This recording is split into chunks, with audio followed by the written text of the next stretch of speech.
Hey everyone, welcome back to my channel. So today I have some new perfumes from ZARA to review for you. It's their new collaboration with Jo Malone, and they have released 8 new scents. I have the Discovery collection here, so I'm going to be letting you know what they all smell like. I do have a video on the previous collaboration that she did with ZARA a few years ago, so I'll leave that link down below. There's lots of other ZARA videos in the past and coming up actually. If you are new here, then hello and welcome. We're all about perfumes. I have videos on high street perfumes, designer perfumes, niche perfumes, hundreds and hundreds of videos, so do check them out. And if you're a regular, do check to see if you're subscribed and have notifications turned on. And you can also support me by checking out my website and signing up to my newsletter, link in the description box, where I'll also put the link to where you can buy these from ZARA. So let's get into the perfume. So this range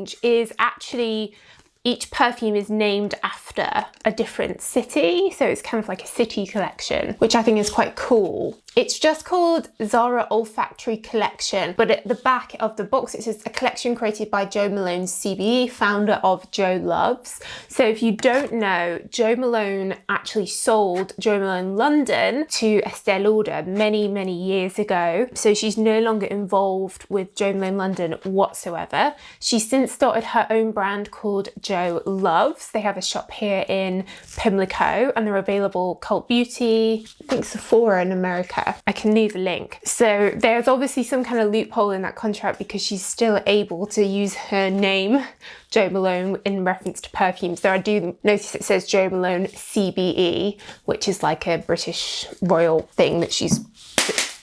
Oh dear. So with me waving this around, the Madrid one has just fallen out and is broken and is all over my floor, so I can definitely start off with the Madrid one, tell you what that smells like, because I've got it on my hands, I've got it everywhere. So its full name is Gracefully Madrid. Madrid is of course the capital city of Spain. I have been there. It is a very beautiful old city. And I have to say, I am loving the smell. So it's very orangey. I'm getting a real orangey vibe. Very fresh, probably more spring summer. There's also a geranium note in here, but I'd say the orange is definitely a bit stronger than the geranium. It's very unisex. These are all unisex fragrances, but this one being just a very simple orangey, slightly green floral underneath, feels like it would definitely be lovely on a woman as well as with a man. Hopefully they will bring out like candles and diffusers and hand washes and stuff like they did with the previous Jo Malone collaboration, because this would be a lovely diffuser. It's kind of what it is now. It's making my whole room smell a bit. It just smells quite uplifting but quite cozy. It's quite a cozy orange. It's not like a sharp citrus orange. It's more like a warm orange rind vibe, but it's not bitter. So it feels really nice. And I guess when I think of Spain, you know, that kind of climate, they can grow oranges. It is giving me that kind of vibe. I think it would be perfect for the summer, but you could for sure wear this any time of year. So definitely approve the Madrid one. So what should we try next? How about Tokyo, Elegantly Tokyo? So these come with a sort of round stopper on the top, so they're not a spray, which to be honest is a little bit annoying. Ooh, that's lovely. So that is a lily scent. It kind of reminds me a bit of J'adore, but it's stronger. It feels more like a, ooh, like a jasmine now. I'm really getting the jasmine. I'm also almost getting alien vibe. Very nice, very classy. Lily, jasmine, a hint of wood. That, I imagine, is what a really high-end store would smell like if you walked in Japan, somewhere really cool and minimalist. I'm really impressed with that because I think it smells really expensive and you're getting that Jo Malone quality there, but obviously the price is much less. Like this Discovery set was $17.99. You can get these in 10 mils for $5.99, and then the full size 75 ml bottle is $19.99, so much cheaper than any designer fragrance. Okay, I really rate this. I think this is a very exclusive fragrance. Again, would be lovely as a diffuser, candle vibe, and think on a lady that would be really, really elegant. I'm not sure I'd really expect to see it on a man. If you're looking for something masculine, it feels very feminine. Lily to me is a very feminine note, but the jasmine in there is really packing a punch. Very impressed with that one. It's definitely unique and unusual, whereas the Madrid one with the orange, you know, we've smelled that before. So next, let's do the London one. This is called Fashionably London. So this is a musky rose. It also has a quite sharp bergamot in the opening.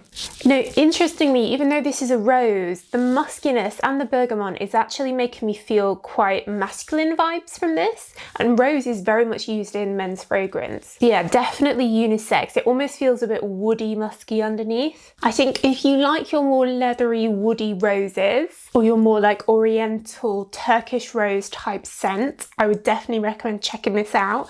It's not as pretty and delicate as you'd expect from something called like London Rose. It's definitely got a bit of an edge to it, and again, it's pretty strong, doesn't feel weak at all. Yeah, very musky, manly rose. Interesting. Can definitely imagine this on a man, you know, getting a suit in Savile Row in London, just as much as I can imagine it on a woman. So next I've got Stunningly Venice. Okay. So this one feels quite light. It has a red berry note in it, which I'm definitely getting. I'm getting a berry fruitness, but a very fresh berry. It's got bergamot in there. And then it's supposed to have myrrh in, but I can't really smell myrrh. I'm not really getting anything oriental. I'm just getting a very fresh, fruity berry. Again, this would be a nice candle or something in the summertime if you're looking for something light and a bit fruity, but still fresh. It's not sweet. I'm a bit underwhelmed by that one, I have to say. It just feels like a, I don't know, like an afterthought almost. I don't dislike the smell, it just feels a bit weaker than the others and a bit boring. Nice if you like berries. So next we're going to go to South Korea. We're going to go to Seoul. This is called Boldly Seoul. So this is actually a mimosa scent, with also a sort of Parma violet underneath. So if you like Versace Bright Crystal that has a lot of mimosa in, you'd like this. It's very green. It's like walking into a bush, mimosa bush. Mimosa, even though it's a yellow flower, is still very green, the whole like bush. And then you've also got this violet underneath, this Parma violet. So it's definitely sort of packing a punch. It is definitely unisex. Those two notes are quite unisex, so probably more towards the feminine, but in a very green way. Wow, now it's all becoming about the violets. Violets is often used in things like eyeshadow, lip gloss, lipstick to create that sort of feminine scent. So it's kind of like that, but really this smells like Parma violets, the sweets. Strong, very, very strong, but you've got to like violets to like that for sure. So now let's go to the Middle East. We've got Magnificently Dubai. So as expected, this is a very Middle Eastern scent. We've got saffron, nutmeg, and leather. Feels very masculine to me, but I know a lot of women like those oriental scents. Feels very, very Middle Eastern. I'm getting a fair amount of the saffron actually. The leather and the nutmeg aren't overwhelming like they can do sometimes. I'm still getting a bit of light freshness from in a saffron way. But yeah, it's spicy, it's kind of edible, gourmand, and super oriental, exactly what I'd expect from a Dubai scent. So any fans of fragrances like that, you could use this to layer, you know, perhaps you've got really expensive oud perfume, you could get this to just layer on top of it to add a bit more projection, but you know, in a really affordable way. So let's go back to the Pacific and we have Creatively Shanghai. So this is quite masculine because there's a lot of cardamom in here.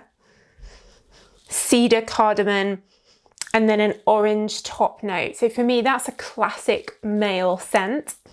Yeah, very classic male, classic cardamom. Nothing particularly unusual or special there. I think most men would probably like that, wear it. But for me, that's not feminine. I don't like cardamom in fragrances. I find it too masculine.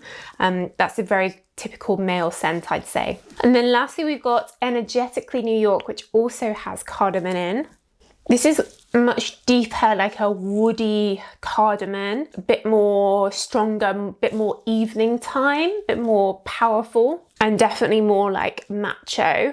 I guess it's that sort of New York in your face type scent. Again, super masculine, cardamom and deep woody, sandalwoody notes. Very, very masculine, very nice on a man. I personally wouldn't wear that as a lady. I think I did forget to mention these are all eau de parfums as well, and you definitely can tell they are all lasting well. They're good projection. I think for $19.99 for a 75ml, they are incredible value for money, and it kind of undermines the Jo Malone and Jo Loves brands, which are more expensive, because it's like, why go there when you could get these from Zara for a quarter of the price, third of the price. But there you go, that's what's happened. But guys, let me know if you tried any of these. Do you like any of the previous range, which I think is still sold? Let me know what you think in the comments.